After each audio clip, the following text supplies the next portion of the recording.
Hello hello सबैलाई शिवरात्रिको शुभकामना।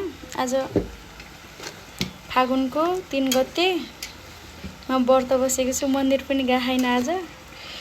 हामीले यहाँ नुहाइसके पूजा गर्नु छ। अब त्यसको लागि हामीले पूजाको लागि के रेडी बनाएछौँ तपाईहरुलाई देखाउँछु ल। बाबु र मैले बनाउन लाग्यो।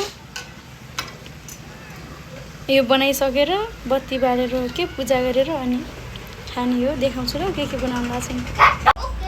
यो चाहिँ उसको आलुको पकौडी बनाउन लाग्यो थोरै छ। यो चाहिँ सागको बनाउन लाग्यो। बाबुले त पकाउँदै हुनुहुन्छ।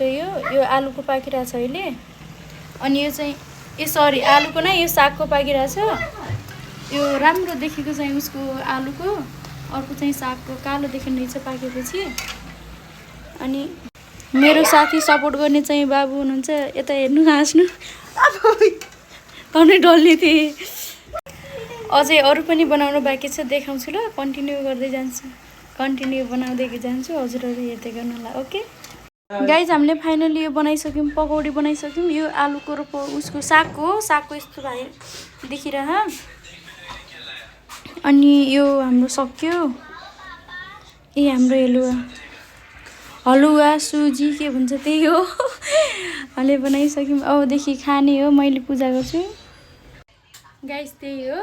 हेर्दै गर्नु कन्टिन्यू। बनाइरहेको छु म चाहिँ हिँड्छु